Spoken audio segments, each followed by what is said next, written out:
Welcome to another Postgame Media edition of Talking Hoosier Baseball. Today is Saturday, May 13th, 2023. Indiana came in with questions last night about how quickly in a weekend series they could get their bats going.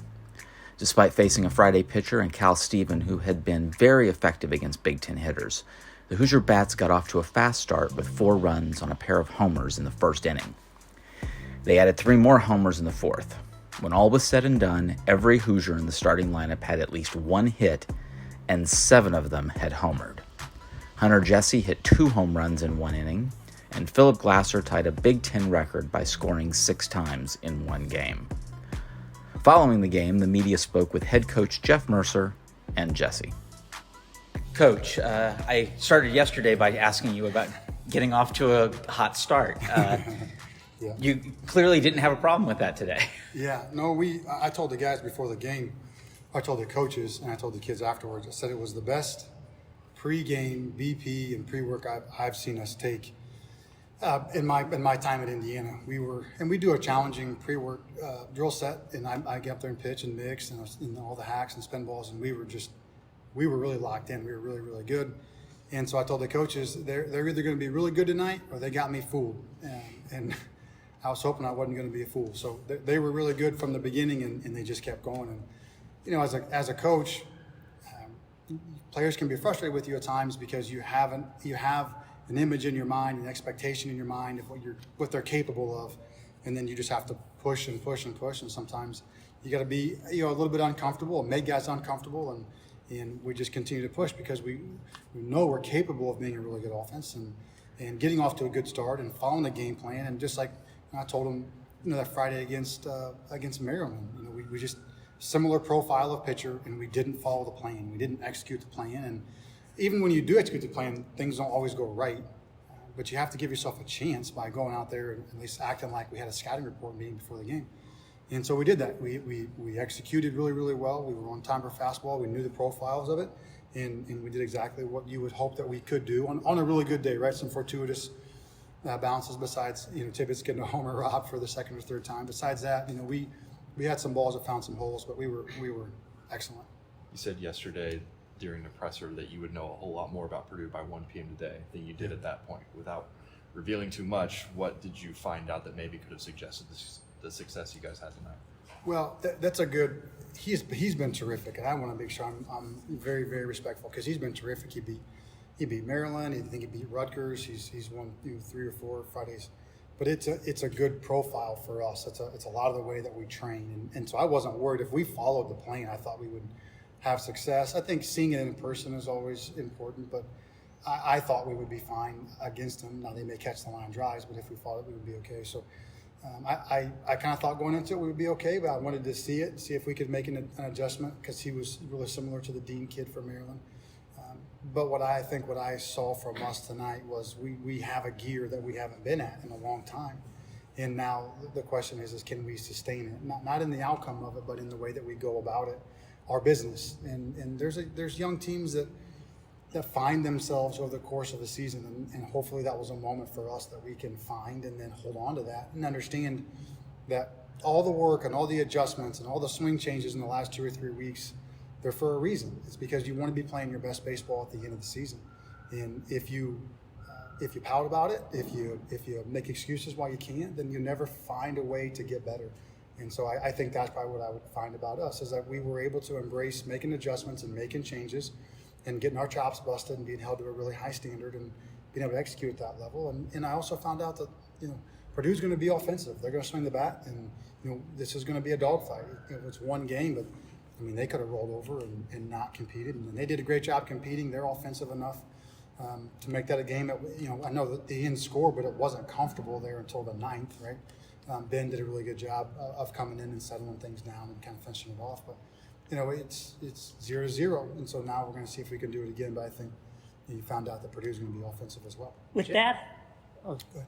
well, can you talk about the way Ceruto has really stepped up after stuff? Yeah, he's been incredible, and I have to give credit to him. I was talking to Coach Glenn about this. I don't know that I've ever seen a kid. We had Sean Murphy at right state who caught the lion's share of innings, but not every single game. And Mercer's a great player, but I don't know if I've ever seen one kid just shoulder the load like he has. And Coach Glenn said, just remember, he told us he was capable of this. He's a confident kid, and he was very adamant that he was capable of it. Last year when he struggled offensively, he was adamant to me that he was capable of being a good or productive offensive player. He just kind of had to catch his footing a little bit. And we do things a little bit different offensively. And so anytime you have an older guy that transfers in, how do we do our drill work? And it's a little bit unorthodox at times. And so he has to get comfortable, and you have to build a trusting relationship. And so he's bought into that, and he's really invested into it. And he's done a terrific job. You look at his throwing has improved tremendously. His offensive work has improved tremendously. And really, if you look at the metrics, his receiving has gotten a lot better. He's been able to do a much better job with low strikes. And he's always been a good lateral blocker, but he's done a really good job with all those things. I just can't be more impressed than I am or have been with him. He's really, he's changed the course of the season when you have, Shepard goes down before the season starts, who's a supremely gifted player, and then Ellis goes down, and it's squarely on his shoulders to be able to keep Tibbetts at first base and play great defense at first base. He's going to have to carry the load, and he has. So, kudos to him, and it couldn't happen to a better kid. You finished off without saying something you're not supposed to. You finished off. It was an amazing day in IU athletics. Softball won earlier. There may have been a certain commit for men's basketball's name you shouldn't use because he's not officially signed yet. But how big was it to finish off the day of what was one of the better days that IU athletics has seen in a long time? Well, I'm a huge IU basketball fan, and I didn't know that, so you broke the news. That is awesome. I'm thrilled. I know I don't want to get in trouble. I know the basketball staff, and they're great guys, and some of our kids go to the same preschool, and so I've been really cheering those guys on. They've been working really hard, so good for those guys. And Shonda Stanton is awesome, and I've been so thrilled for her. And she's a really good friend, and I'm the luckiest baseball coach in the world because she's so easy to work with, and we get to go over to their field and take ground balls on dirt, and they come over here, and we share facilities so well. She's incredible, and what a great season, historic season that they've had as well. I think two things. One, I would be remiss if I didn't say that the great reason for celebration is today is my wife's birthday, and so happy birthday to her. We did it all for her. That's exactly what I'm going to tell her when I get home tonight. And then we got to celebrate one of the greatest athletes in the history of Indiana, and Scott Rowland tonight. And I'm really appreciative of Indiana University and the athletic department for all the work that they did to put in to have that event tonight. And for all the fans that were supportive of him tonight and the community that came out to support him. He's been a lifelong friend of mine since I was a kid, and just an incredible representation of what it means to be a Hoosier and what it means to represent Indiana with class and with dignity. And so it was a really good day. We're very blessed and very fortunate, and you have to make sure you enjoy days like today because there's hard days that come too. So if you don't stop and enjoy those days when you get them, what are we doing with life, right? You got to enjoy the good days. Largest announced attendance of the season tonight here at 2293. What is on a night like this? What does that mean to you? Well, it's a huge statement of support from the community, and you could feel it. You could feel the energy, and I talked to a couple of the boys beforehand to make sure that we didn't get too worked up, right? To use it to focus you and sharpen your mental edge, but not allow it to try to do too much or to overswing and we did a pretty good job of that. We stayed focused for the most part and didn't allow the moment to get bigger than it was. But, we've had a really tough spring with weather, and it's that impacts. I understand that when you look at the weather and it says it's going to be 39 degrees or it says it's going to be raining, and that impacts things. So we had a really nice night. It's warm, and obviously it's against Purdue, and so you have a wonderful crowd tonight. I'm just really thankful and appreciative. And I'm glad that we were able to put on a better performance than the last time we had a home game. And now we'll see if we can go and play well the rest of the weekend. But for tonight, we gave him something to cheer about. Pitching, you obviously didn't have to use any of your high leverage arms. You did throw Siler late, which I do want you to talk about why you chose to use him when you could have used him Sunday if it was a close game. But also you saved Kraft, you saved Yoho, you saved Phillips, you saved Reisdorf, you saved all your good arms. How big was that to keep to keep the game far enough away where you didn't have to use any of your high leverage arms? Yeah, it's a huge deal. It's a huge deal, especially because we played a Wednesday game this week instead of a Tuesday game this week. So those guys are a day behind. Where typically, those guys would be up, and we had some guys that were down today. Foley had to go 2 Wednesday. Reisdorf had to go 2 Wednesday. Bothwell was really good. He threw 3. So we were a little short-handed today, a little bit short-staffed, and some guys are going to have to step up. And anytime that you roll your ace out on Friday and you go in a little bit short-staffed, makes you a little bit nervous going into it. I think there's something to be said for mentality as you go into the next day. And, we didn't do a good job of shutting down the game the way that we needed to.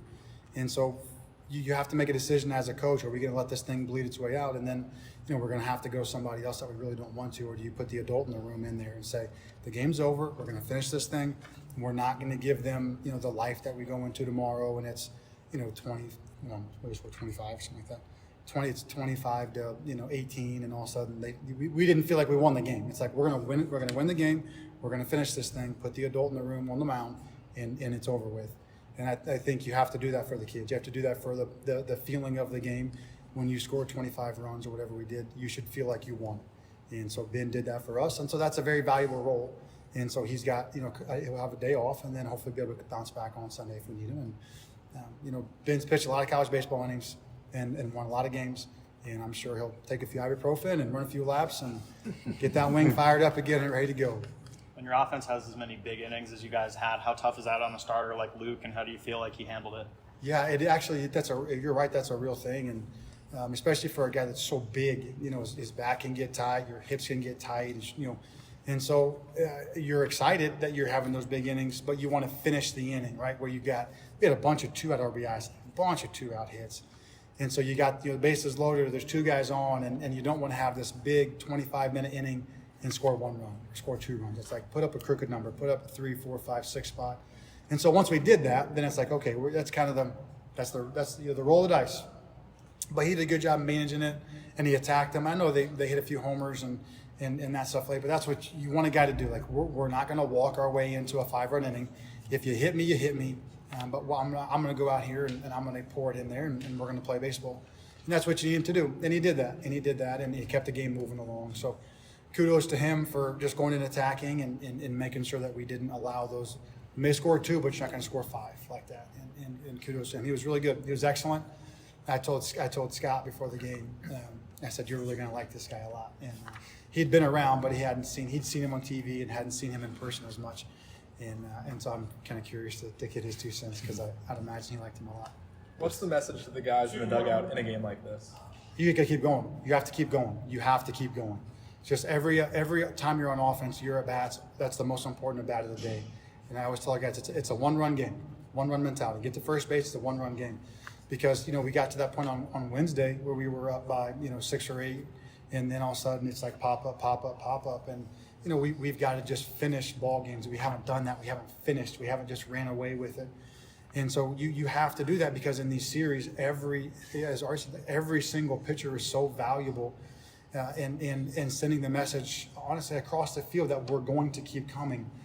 It's a part of sport, right? It's a part of sport where an attitude and a consciousness and an awareness that someone's going to keep pushing and they don't stop. That's an important thing, especially this time of the year. We've played, I don't know, however many games we've played, 45, 50 games, where you're to the point now where you have hopefully a month or 6 weeks left, but it's like you have a month, you have 2 or 3 weeks left. That's the only thing you're guaranteed. Pour it out, give everything you've got. You've worked the whole season to get here. Don't leave it up for grabs now. And just baseball is such a fickle game. You just like they go and score those runs. You just don't know, and you have to keep going. So it's just that mentality: push. Last one. Going back to Sinnard, what's the balance like when you've got a big lead and you can just rely on him to eat some of those innings, but you want to keep him fresh for the rest of the year? Yeah, well, it's a great question, because it's the main topic of conversation in the last 48 hours is how do we manage him, because next week would be theoretically on a short week, and then the next week is depending upon what happens, probably a short week again. And so you have to eat as many innings as you can without burning your primary bullpen arms, but at the same time not overextending him, because he's going to be on back-to-back short weeks with very high leverage, high intense innings and pitches. And so we wanted to get him through the 6th. We got to get through the 6th, and then we were going to try to go 1-1-1, 7, 8, 9, and then it just didn't work that way. So we did the best that we could to manage it, but we had to get to the point where we have to finish the game. We have to finish the game, and we can't allow this thing to bleed over and feel like we didn't win. So that's when you go to Ben, and best laid plans often go awry, but we managed it. So yeah, we wanted to get him through the 6th. Once you get the lead, that's enough. and then line those guys up after that. So he's ready to go with a full clip here in the next 2 weeks. I don't know if you've ever been a part of an inning where you hit 2 home runs. I have not. No, that's my first one. I didn't even know his inning was so long. I think Bob asked me, and I was like, I don't really remember. I think there was like a pitching change or two, so it kind of gets like in between. But yeah, no, cool thing. So cool to do. Yeah. Coach said that you were a little banged up. At Xavier on Wednesday. What was the issue there, and then how are you feeling now? I had I think the play is like left center at Northwestern. Me and Bob collided. I hit my head on the back. I was kind of dazed for a little bit, so they were checking for concussion and stuff like that. But got cleared yesterday, and so good to go. What's the dugout like when your offense is rolling the way it was tonight? Yeah, the energy is very important. It's something we talked about. Obviously, it's contagious, so it's always good when we can, as a group, attack a team, not necessarily a bunch of individuals. So when we can attack a team as a group, it's always a good thing.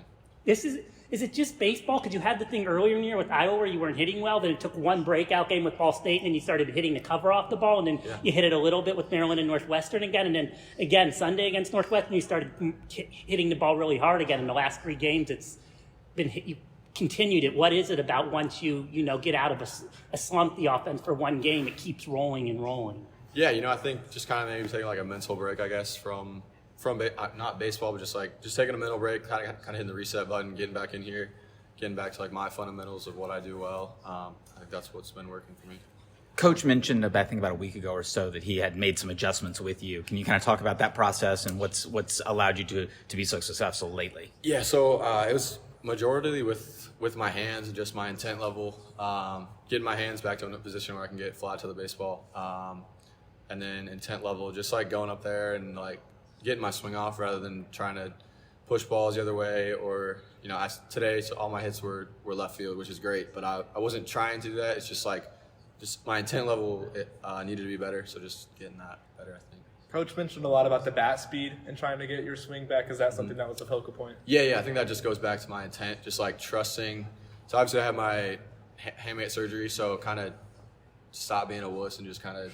I'm fine. I know I'm okay. Just getting back to just full intent, trusting myself and the work I put in to get my hand where it is and being okay. So just trusting that. Yeah. Senior day tomorrow, your number's one of the 10 behind the plate. What is this program meant to you, and kind of what's been some of your favorite moments here? Yeah, this program's meant a lot to me. Just being here. I'm not from Indiana, so I think I've kind of grown into the culture and just kind of been myself, but allowed myself to work into what Indiana has and what it has to offer. Got a finance degree from Kelly. Awesome. That's what I came here to do. So I established that goal. And then baseball-wise, it's just been great. Friends, family, stuff like that. It's just been a great experience, and I just can't be thankful enough to have come here. You've mentioned you're not from Indiana, but this rivalry against Purdue doesn't mean something more? Yeah, I don't necessarily think we try to take it just one game at a time. Obviously, I'm a big IU basketball guy now, so I guess that kind of adds it to anything. I think baseball-wise, it's another series to us. We don't look at it as necessarily a rivalry. We're just looking to win each game at a time. You're a big IU basketball guy now. Have you seen the recruit news? I did. That was the first thing I saw. We saw Maryland lost, and then we got the recruit. So two good news. I see the stash is back. It is back. How long has it been going? 5 days? 5 days maybe? That's it? Probably. Yeah.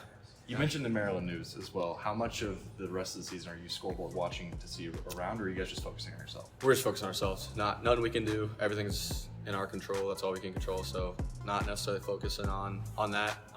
It's always good, but focusing on ourselves and just trying to win each game at a time. Thank you for listening to this post-game media edition of Talking Hoosier Baseball. Indiana and Purdue are back at it for Game 2 at 1 p.m. The Hoosiers are tied with Maryland in the Big Ten standings, though we list the Hoosiers as second on the website due to the head-to-head tiebreaker rules.